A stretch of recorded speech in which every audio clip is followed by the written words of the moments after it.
Back in 2008, Mateo was born, happy, healthy, strong set of lungs, 10 fingers, 10 toes. Shortly after, he started vomiting, his little belly started to swell, and he wouldn't eat. They did biopsies and other tests and found out that he has a rare intestinal disease called Hirschsprung's. It's a lack of nerve cells in the intestine. They ended up having to remove Mateo's entire colon and about half of his small intestine. He was given a 30% chance to live. He has surgeons, gastroenterologist, dietitian. He will have these doctors and specialists following him for the rest of his life. He gets sick and ends up in the hospital quite often. I would say once every few months or so. I get anxious, he gets anxious. We both know it's coming even though we try to fight it. So when it's time to go to the hospital or if he's starting to feel unwell, he tries to hide it from me. So I have to either figure it out myself or it has to get so bad that he can't hide it anymore. And that's because he has medical PTSD from all of the procedures. What has helped him is knowing that Barb is here, our child life specialist. She will come in before any procedure, before any surgery. She talks to Mateo about his fears and helps him work through them. She also brings him crafts or books or even toys, prizes to keep his mind off of those unpleasant procedures that he's about to endure. Every time you hospitalize a pediatric patient, it can become a traumatic experience for them. Mateo's pretty much defied all odds. He's a true living, breathing miracle. He's had 11 surgeries since the time he was born up until now. There's a certain point that there's not a way for a child to cope with continuing to go through this illness. I never would have imagined that anything like this would happen to me or my family until it did.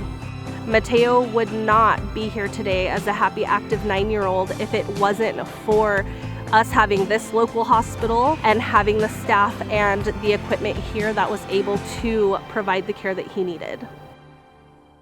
When I first came, the whole concept of child life being necessary for all the services we provide to children was inherently visible in what we did as nurses on the floor. Often we meet kids in surgical services who are coming in for surgery for the first time. Our goal is to prepare them for what that's going to look like. So we'll teach them about anesthesia, about how the doctors are going to be helping with their body and what they might be feeling or experiencing during that time. We have an I Spy book or bubbles or something where they are fully engaged in play and less aware of what's going on. And that helps our medical team's job go smoothly, and they use less resources, and the child walks away from it with improved coping and more compliant for the next experience that they're going to have in the hospital.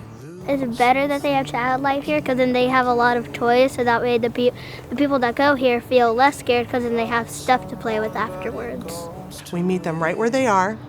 We find out how they're coping, and then we help them to cope better and more successfully by giving them information and helping them to process what's going on in their each unique situation.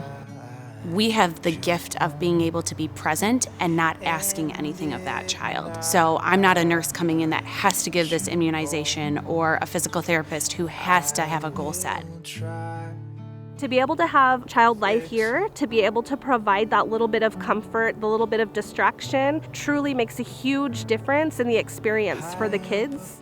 As an adult, I couldn't imagine going through what these kids go through on a daily basis without having child life. In this role, there are only 2 of us covering the pediatric unit and beyond.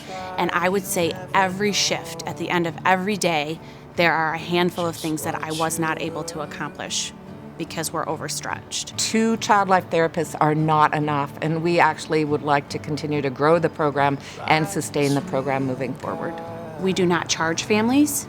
We don't bill their insurance. We are a free resource to families. We are fully funded by Children's Miracle Network and rely on community support and involvement to help keep this program afloat.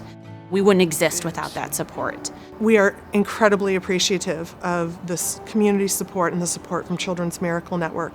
And my hope is to see it grow and to see it grow quickly into a program where we can offer child life to every child who needs us. The hospital, the staff, the child life is truly saving children's lives. Barb makes stuff really easier for me here.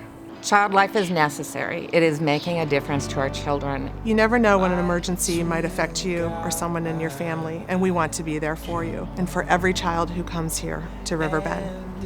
You don't get to see your donations, but I get to see your donations every day in the work that I do and every day in the reactions that patients and family have. I just want to truly thank our community for supporting Children's Miracle Network and helping us take care of our children and our families. Thank you for supporting Children's Miracle Network and kids like me.